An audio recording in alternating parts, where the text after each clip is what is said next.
Hey yo, what's up mga kapatid? Meron na naman tayong bagong bibigyan ng reaction video mula rito kay News PH. Mga tol, no? Matinding utos ni President Marcos.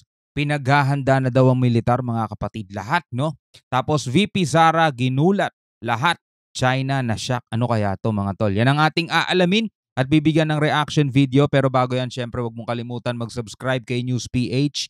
At kung bago ka pa lamang dito sa ating channel, trip mo yung mga ganitong klaseng commentary, reaction video sa mga current news, mga balita at iba't ibang mga issue and interesting topic mga kapatid sa mundo ng internet. Huwag mong kalimutan mag-subscribe. Click mo na rin ang notification bell para ma-notify ka pag may mga bago tayong commentary and reaction video. Huwag na natin patagalin pa. Panoorin na natin to mga kapatid. Uy, grabe naman ito, ano? Ano kaya masasabi niyo rito? Vice President Sara Duterte, may mga pahayag tungkol sa away ng Ukraine at Russia. Tapos, meron din pahayag sa problema sa Israel at Hamas. Pero, kaya nga malaking pero, bakit? Wala siyang anumang pahayag tungkol sa West Philippine Sea sa pagitan ng China at Pilipinas. Bakit kaya gano'n? So nagtatanong lang mo tayo. Inuulit ko meron siyang mga statement, pahayag tungkol sa gusot halos magdadalawang taon ng away ng Ukraine, Russia at itong bagong mainit na issue sa Israel, Hamas sa Middle East. Pero itong dekada na problemang ginagawa ng China sa Pilipino, pag-agaw, panghimasok sa West Philippine Sea, water cannon, laser, pagbangga sa ating mga mangisda noong araw at yung pong pagbangga lately to sa ating resupply. Wala pa rin tayong madinig kay Vice President. Bakit kaya? So, bakit nga kaya, no? Ano sa tingin ninyo mga tol, no? Pwede kayong mag-comment sa ibaba, no? Well, tayo'y nagtatanong lang naman, no? Tulad ni Mike Abe ay kine-question niya lang din. Wala naman sigurong masama kung magtatanong mga tol, no? Bakit nga? Sa problema ng ibang bansa, nagkakagulo sila, nag-aaway-away sila doon, meron siyang komento. Pero dito sa kinakaharap mismo ng ating bansa, well, di naman tayo nakikipag-away, di ba? Ano naman tayo, dumidepensa lang. Pero bakit ka daw wala siyang sinasabi? In fact, mga kapatid, nitong nakaraan, meron pa siyang video na ano pa siya nun Mandarin ba tawag doon? O basta nagsasalita siya ng lingwahe ng mga Chekwa, mga tol. At meron siyang isang pagbate. No? Nananatili kasi at namamalagi kasi yung friendship nila mga kapatid bilang personal. So ayaw niya sigurong magbigay ng pahayag about dito. Pero tulad nga ng sinabi natin mga kapatid, no? Ano kaya ang mangyayari sa susunod na eleksyon if ever na for example mga tol, kasi syempre VP Sara to, malakas to mga tol. After President BBM, tapos si VP Sara naman ang papalit bilang presidente mga tol. Ano kaya ang mangyayari? Makikipagtunggali kaya siya sa China? Ipaglalaban niya kaya ang ating West Philippine Sea? O magiging katulad siya ni P. Dutz na tahimik lang at ayaw sa Amerika at mananatili ang pakikipagkaibigan mga tol sa China? At lagi naman nating sinasabi mga tol na yung effort ngayon ni BBM o effort ngayon ng ating military ay sana wag mabalewala at sana ay hindi masayang sa susunod na presidente mga tol. Well, yun ay question lang naman. Comment kayo sa baba mga tol, tuloy natin to. Yata sila anong interesado dyan. Ano po inyong masasabi doon? Okay? Sunod na pag-usapan natin, eto. Palagay ko marami magkakaroon ng reaksyon dito. Kailangan ba natanggapin pa ng Pilipinas ang mga infrastructure project o ino-offer ng China dito sa ating bansa? Tanong po yan kasi alam niyo bakit? Di ba na-discuss ko na, meron tatlong mga project tayo. Yung isa ay sa ilalim ni Duterte. Tapos ngayon yung dalawa ay dito sa ilalim ng Marcos administration na parehong pinangako ng China na sila mag-sponsor, sila ang tutulong dito, magpipinas dito, parehong nabitin, lahat nawala. Yeah. Meron tayong napanood na balita mga tol, parang hindi na daw interesado pa ang China dito sa mga proyektong to. Dahil nga syempre sa nangyayaring sigalot dito sa West Philippine Sea. Ikaw, pero mo bansa, 'di ba? Meron kang bansang inaangkin pero ayaw ibigay sa iyo. Syempre mag-aano ka pa ba? Magiging interesado ka pa ba? Pero tayo bilang mga Pilipino, mga tol, ano sa tingin ninyo? Kailangan pa ba natin yung pagpe-finance nila? baka naman pwede tayong humingi ng tulong na lang sa Japan, 'di ba? Mayaman din naman 'yun.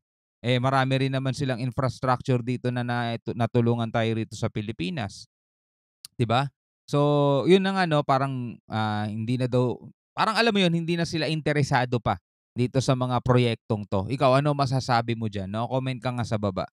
Yung Mindanao Railways Project, yung Metro Manila to Bicol Railways Project, at yung Subic-Clark Railways, lahat yan i-sponsor ng China, nabitin, nawala na sila, hindi na po natuloy.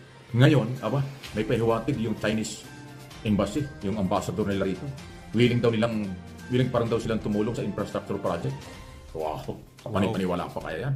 Nag-react lang siya dahil pumutok na sa balita, pumutok na ilang araw na, 2 araw na pinag-uusapan yung hindi nila pagsunod sa kailang unang pangako na silang mag-i-sponsor, magpapautang sila, maglolon tayo, di naman hiningi, maglolon ng Pilipinas sa kanila para sponsoran yung mga project na yan, wala namang nangyari. Tapos na maging controversial at nag-viral itong isang ito. Ngayon, ang Chinese Embassy dito sa Manila, naghahayag ngayon, nag-o-offer na siya, gusto rin nilang tumulong sa Pilipinas. Wow! Kaya nga magkaka-interest kayo rito. Sa tingin ninyo, dapat pang paniwalaan yung mga yan? Dapat pang tanggapin yan? Malaya po kayo makapag-comment. Ipaparinig ko sa inyo ang isa po sa maganda at pagpapatunay lang na talagang malakas ang suporta ng ating Pangulong Marcos sa ating military. At katunayan dun po sa pinakahuling nangyari sa Malacanang, nanumpa ang mga bagong general. Kanya pong pinaghahanda. At sinabi niya sa ating mga military na ang anuman na mga pangailangan ng bansa ay dapat paghandaan. At kayo na po ang makakapag-comment, makakapagbigay ng anumang reaksyon dito po sa ipaparinig ko sa inyo dahil mula po yan sa ating Pangulo. Mahalaga po ang ganyang mga statement ng Pangulo at sinasabi ng Pangulo sa harap ng ating military. Dahil nga husay na nagpapataas ng moral, nagpapalakas ng loob at lalo po magiging active at magiging maayos ang mga trabaho ng ating mga military. Pakinggan natin ang naging pahayag ng ating Pangulo. Defense Secretary Gilbert Teodoro, the other members of the Cabinet present, the AFP Chief of Staff, General Romeo Browner Jr., and the major service commanders, the newly promoted officers of the Armed Forces of the Philippines, fellow workers in government, distinguished guests, ladies and gentlemen, and of course, I should add, the families of our newly promoted officers. Good afternoon. Allow me to extend, first of all, my warmest congratulations to all the newly promoted senior officers of the Armed Forces of the Philippines, including our AFP Chief of Staff, General Romeo Browner. I wish all of you the best as you embark on this new chapter in your respective careers. As you now prepare yourselves for the myriad challenges that lie ahead, let us all take pause and be reminded that coupled with these promotions are greater responsibilities and duties. These will strain and test the mettle of your character, integrity, loyalty, and professionalism in the fulfillment of your sacred duty of protecting and defending our people and our nation. I, along with the nation, expect all of you to perform your duty with strength of character and utmost integrity, loyalty, and professionalism, qualities fundamental and core to the service as officers in our nation's armed services. I place emphasis on this at the outset, in light of the continuing changes and emerging developments in our nation's evolving security landscape. Your new positions and ranks shall place you at the forefront, both familiar and new and novel defense and security challenges that we now face. You must not only anticipate, but you must also be ready to adapt and respond to emerging national security and defense realities that exist in our country and in our region.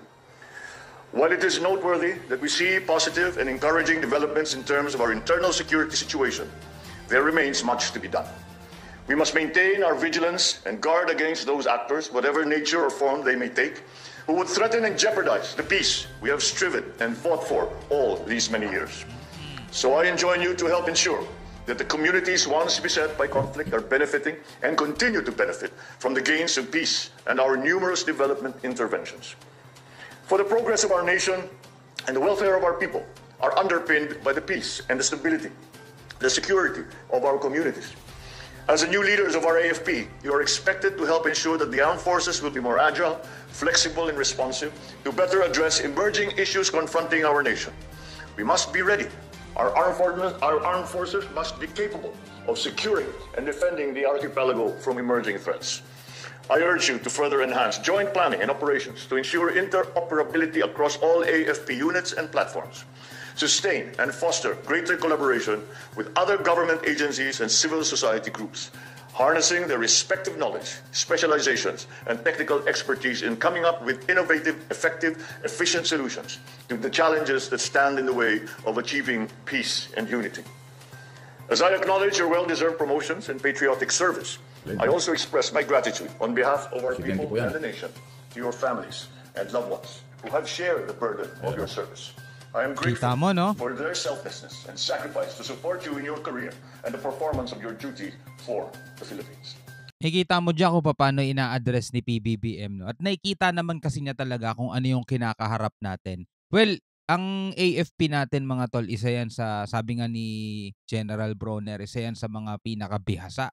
Kasi hindi naman talaga natigil, no, yung ating operation kahit noon-noon pa. Bukod dito sa problema natin international, itong problema natin external, no, sa West Philippine Sea. Meron din tayong kinakaharap dito sa Pilipinas at namamalagi naman yan ang kaguluhan na yan. Kaya talagang sabak lahat lagi ang ang AFP natin. Kumbaga, batak sa sa labanan palagi, kaya bihasa talaga sila.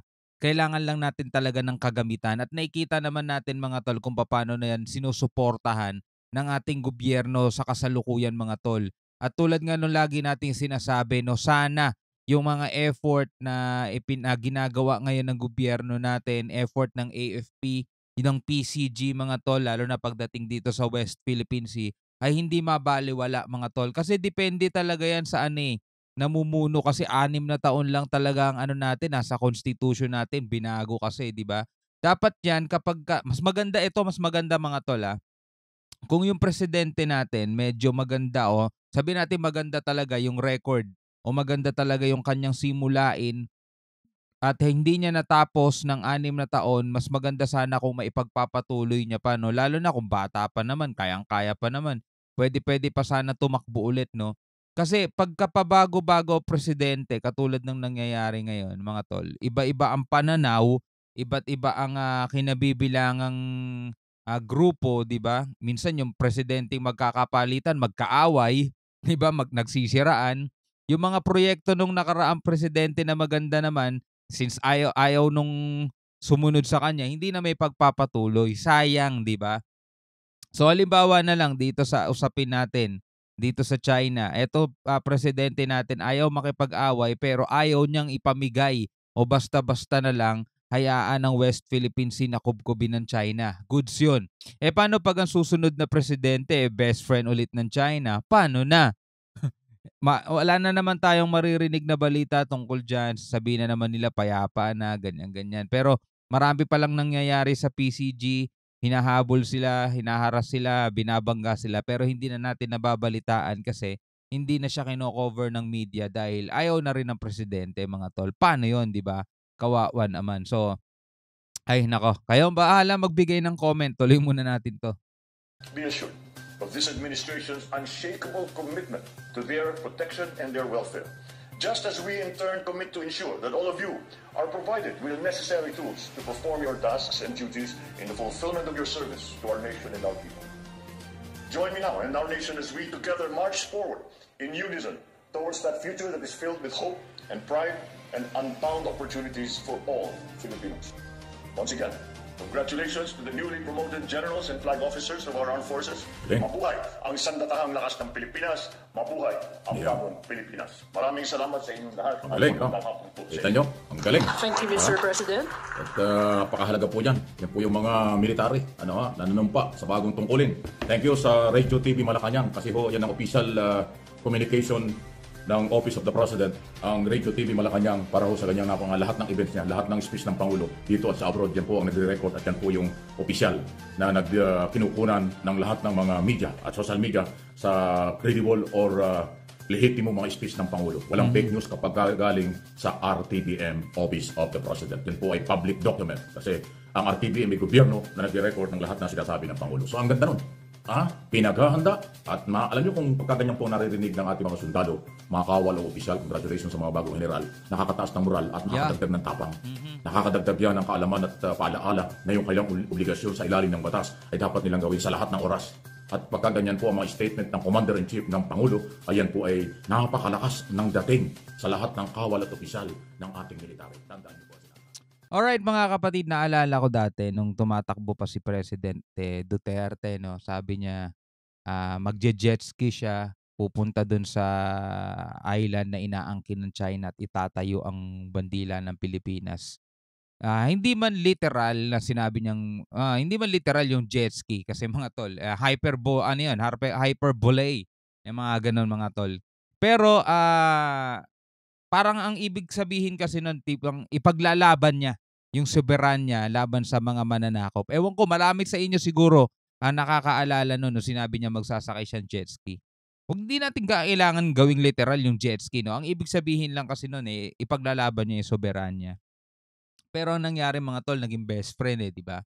So hindi tayo nakabalita ng kahit ano. Kala natin payapa ang kala natin payapa West Philippine Sea mga tol 'di ba? So ayun pala marami ngayong panahon na 'to marami tayong nabalitaan, panahon pala ni Pangulong Duterte dati binangga din ng China Coast Guard itong ating mga barko mga tol. Pero hindi natin nabalitaan 'yun, no.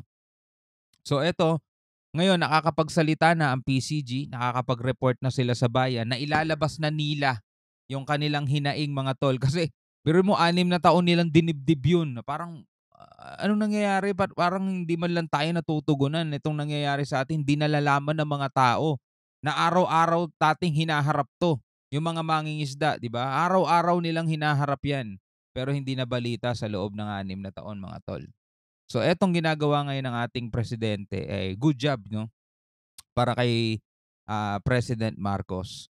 At yun nga, sana nga hindi ito masayang, no, sa ating susunod na presidente. So ikaw, ano masasabi mo rito mga kapatid? Comment ka sa baba. Pag-usapan natin yan sa comment section. Hanggang sa muli, ako nga pala si Shobal D. Peace out.